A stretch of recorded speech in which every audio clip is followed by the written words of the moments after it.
We love being hydrated. What is on my screen? Alright, so hello everyone and welcome back to my channel if you guys are new here. My name is Brenna and I'm almost a college graduate. I would always start my videos by saying I'm a college student, blah, blah, blah, blah, blah. But I'm gonna be graduating in like a week, I think. I think that's my last day of class. So I should probably know that, but I don't, but here I am. So today I wanted to film a video and this is gonna be my first video back in a while, mainly because of finals and life and ending off my college career. For real, I haven't been on here in a while and I definitely want to get back into making content. And very soon I'm going to be moving. Actually, the day that I'm recording this, I'm moving in like 3 days. So very exciting moving vlogs and moving videos and apartment tours and empty apartment tours and the whole thing to come. So definitely be on the lookout for them. If you guys want, make sure you subscribe and turn on my post notifications to get notified when I post those videos. But I wanted to get up this video, which is one that I've really been wanting to do for a long time. So if any of you know me in real life or follow me on Instagram, you know that I'm always posting about the books that I've been reading, and I do. So make sure you're following me on Instagram if you want to stay up to date on the books that I'm reading in real time. You guys can also follow my Goodreads account because that's where I'm definitely the most active. And if you want just a really comprehensive view of everything that I've read in my life, pretty much, definitely follow me on Goodreads. I'll have all of that stuff linked down below. But today I want to rate and take you guys through all of the books that I've read so far in 2021, which has been a lot. I don't have the definite number. I wanted to kind of do this in real time, but if you guys follow my Goodreads or again, you follow my Instagram, you know that I'm trying to hit 50 books this year and I'm right at about the 20 book mark. I'm reading my 20th book right now. So I'm 3 books ahead of schedule. You know what to do. Basically, I'm going to go through all of them. I'm going to tell you how I like them. They're going to be pretty short reviews because I don't want this to be like 2 hours long because I could talk about some of these books forever in good and bad ways. You will come to see that I've hated a lot of the books that I've read recently, but I'm just going to go in order of when I've read them. But in the description, I will put my rating for them. So if you want to just go off of books that I recommended, you guys can go there. I just thought this would be the easiest way to do it. The first book that I read was Trust Exercise by Susan Chow. And this book was really awesome. It was 257 pages, and this is what I started my year off on. And I rated this book a 4. So I really like this book. It's definitely an easy read, definitely very like nostalgic high school. And there's also a lot of like twists and turns and unreliable narrators. And it definitely had more of like a darker undertone than I think I was initially expecting. I thought it was definitely going to be more along the lines of just like your typical sort of book about, you know, high school students and whatnot. But it definitely did have some darker themes, which I enjoyed those themes more than I guess the things that are just kind of your basic story. So I really like that book, highly recommend it, super easy read. My next book was Queenie by Candice Carty Williams. This book I rated a 5 out of 5. This book was really amazing. I heard someone say that it was very similar to Bridget Jones's Diary. The character Queenie is basically just taking you on her life. She goes through a breakup, a great like coming of age post your typical coming of age story. Like I feel like we see it around like 17 or 18 in a lot of books,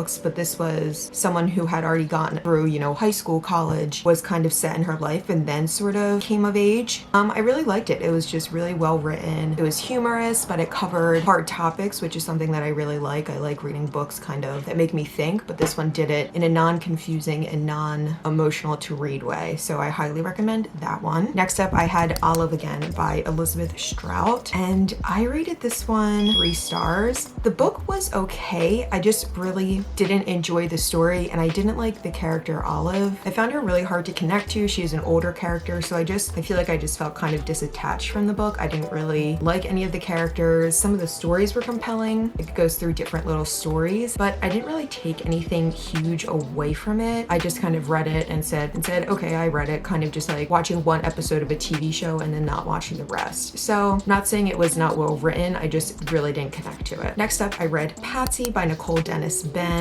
And this book was kind of hard for me to read at times, and I think mainly it was because of the length. So it is 419 pages, and this book was really amazing. Again, it's kind of a coming of age story at some points, and then like a sweeping kind of tale of one woman's life coming to America from Jamaica. So it gave me a lot of sort of insight in a fictional way about what it means to kind of be an immigrant in America and kind of the struggles that people who aren't citizens in America, kind of the struggles that they go through. through. It takes place in New York, and I feel like a lot of times stories in New York can be romanticized, which is like obviously so many fun stories take place in New York, but it was interesting to see it on the other end of parts of living in a big city, being alone in a big city, being betrayed, and what that does to you. I rated this one 5 stars and highly recommend it. So then I went on a kick where I really was liking every single book that I read. So next up, I read The Bell Jar by Sylvia Plath. Amazing, loved it, related to the character a lot.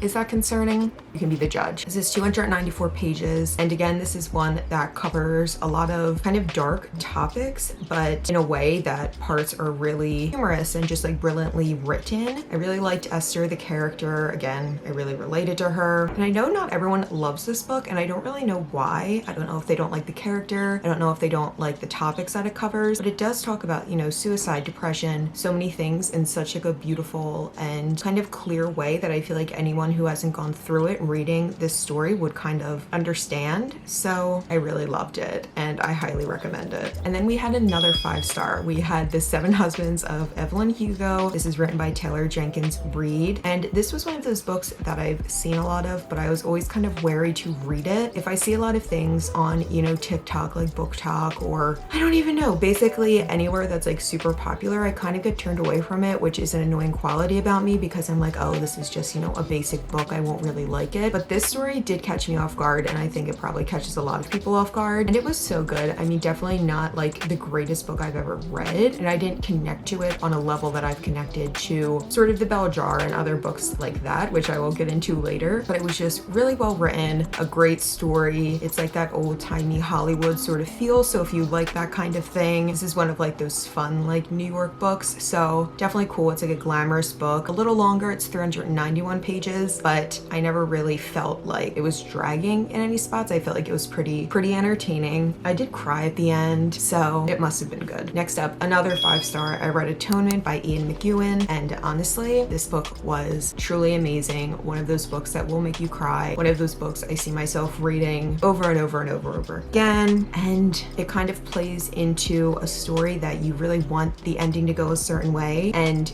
when it doesn't, as a reader, you feel almost blindsided and a little disappointed in how it ends. I wouldn't say I was disappointed in the fact that I didn't like the writing or I didn't like how the story progressed, but it really did make me like extremely emotional. So this isn't like a super uplifting book. Let's say there are some parts that are super uplifting, but the majority of the book was like pretty sad. All of the praise that it gets is extremely well deserved, and I really enjoyed it. Next up, we have a 3-star book, and this one was Disappearing Earth by Julia Phillips, and this was super cool. It was 312 pages. It took place in like rural Russia, I believe. Yeah, rural Russia, which is a place that I never read about, a place I don't know anything about. When I think Russia, I think Anna Karenina, I think, you know, like Moscow, I think of things like that. I don't think of like the country and like the shore side. So super interesting location and super interesting story. But with this one, it is sort of like a crime, not true crime because it is fiction, but I did feel like in some ways it did just drag and drag and drag. And then other chapters, I felt like everything moved too fast. Some chapters I felt like weren't needed at all. So definitely one that kind of drags a little bit. The story was really good. You know, the ending sneaks up on you, of course. I guess for me to really be like thrilled by a thriller, I like really have to be thrown off. And I don't think any thrillers that I've read so far in my life have done that. I mean, this one came semi-close, but the whole thing, it was good. I don't recommend this book to people. It doesn't stick out as something in my mind that was like one of the best books I ever read. But as a whole, it was an okay book. I enjoyed reading it, but it just didn't really stick with me, and I did get bored a lot. Next up, this one is truly a wild card. I read Girl with No Job, The Crazy Beautiful Life of an Instagram Thirst Monster, and this is by Claudia Oshry. So she hosts the Morning Toast with her sister Jackie, and I just love them so much. I love the show. I listen to it every day. I gave this one 4 stars just because I enjoyed it as a toaster. You know, I already know a little bit about Claudia, who wrote the book, and this just gave me like more insight on her. It was an extremely quick read. I was like super sick when I was reading this, and I think I read it in like literally a night. It's 240 pages. Super good if you know Claudia, I think, or if you've watched her, or heard of her, or follow her on Instagram. Like, I think it's a fun read, and it really is interesting to see someone like rise up in the social media realm before it was like influencer culture as it is now. So definitely an interesting read. Next up, another great one. I read read Writers and Lovers by Lily King. Gave this one 5 stars. This is one of, I would say only a few, well actually this is probably the most romantic sort of the books I read besides Atonement and Evelyn Hugo, but I really enjoyed this. Again, I really connected with the character. The main character is kind of, reminds me a little bit of My Year of Rest and Relaxation, reminds me a little bit of Esther in the Bell Jar, just sort of like coming of age, I don't know, like feminist, like doesn't really give a crap about a lot of stuff sort of character, and you kind of just follow her on her day-to-day life. Like nothing in the book is super intense, none of the stories are super intense, the ending isn't that crazy, but it really is just amazingly well written and I really loved it. This is one of my favorite books that I've read. I gave it 5 stars. It is 320 pages. This was one of those books that I intentionally slowed down as I was reading it because I just wanted to enjoy it. So it was really amazing. Love the characters, love the story. I feel like so many people can relate to the main character in this, and I say that from a biased viewpoint from a woman to a woman character, but I really think it's just an amazing read. The next book that I read was The Stranger by Albert Camus. And I rated this one 3 stars. This is a very short read, published in 1989, 123 pages, really critically acclaimed, this novel, but I guess I just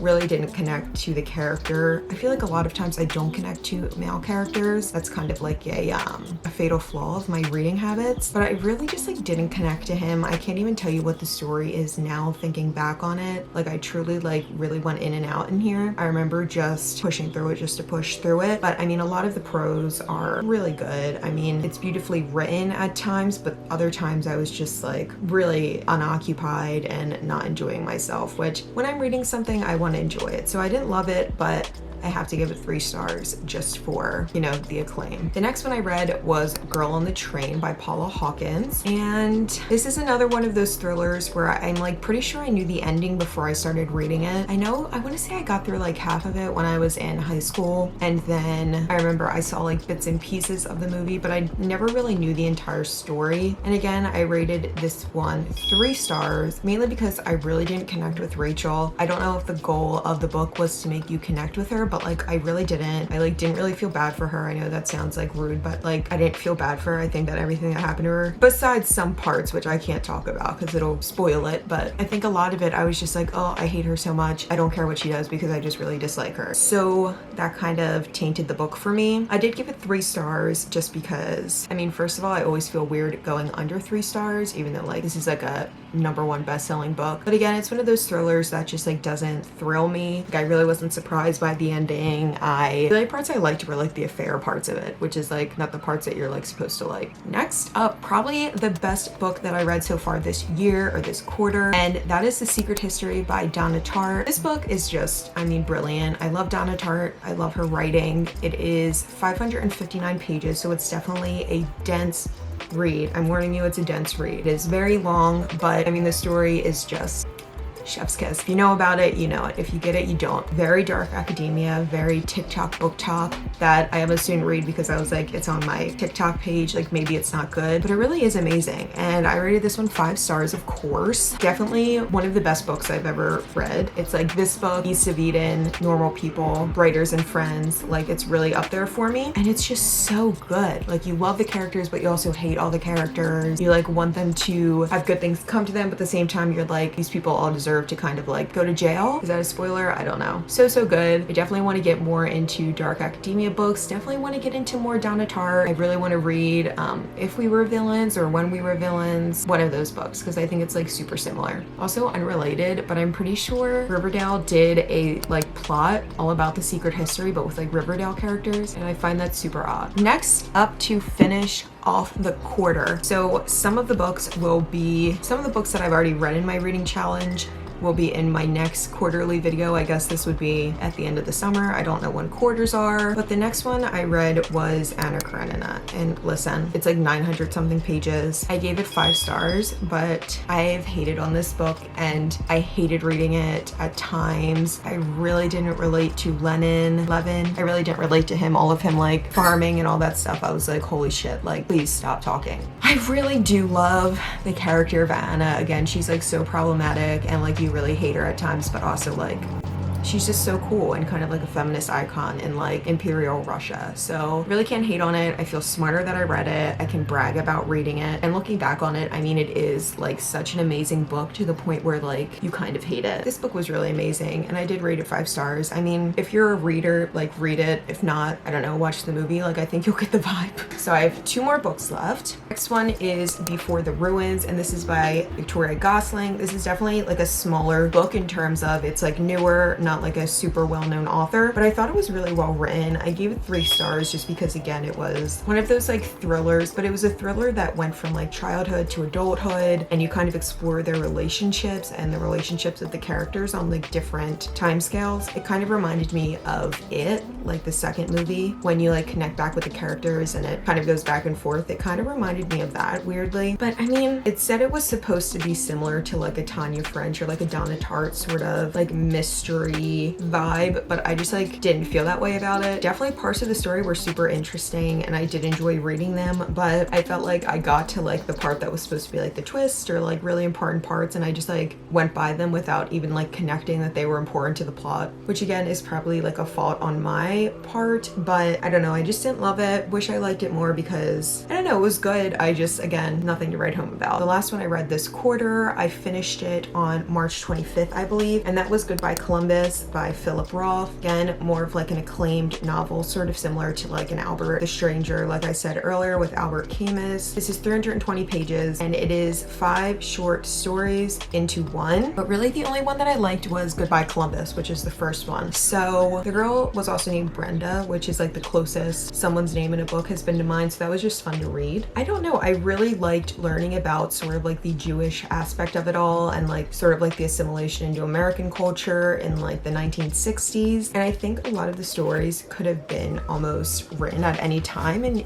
they're not really, I guess they're kind of timeless stories, especially the first one. I really loved it. I thought it was really amazing. I really just loved the first story. So that is why I gave it 4 stars and not 5, because I really only connected to the characters in the first story, which is Goodbye Columbus. That's kind of how it was for me. I don't know, I wish I liked it more. I wish I could have given it 5 stars, but I simply couldn't. So that is the end of the video. I read a total of 16 books in the first quarter of the year, which is a lot, I know, but I did have winter break in there. I do think I will be reading a ton this summer just because the weather is going to be amazing, and that's what I do with my time. Big surprise. If you guys like this video, make sure you follow me on Goodreads as well as my Instagram to follow my highlight or just stay active in what I'm reading. I really liked filming this. I love talking about books. I like doing little short synopsis and reviews of them versus just like a 1-book review. I don't think I'll ever get to that level of book talk book YouTuber, but this was really fun. So if you guys like this video, make sure you let me know down below or like this video or DM me on Instagram, and I will definitely do another quarterly video or even sprinkle some other book videos in with my other content. So I'm going to end the video off here, and thank you guys so much for watching, and I will see you next time.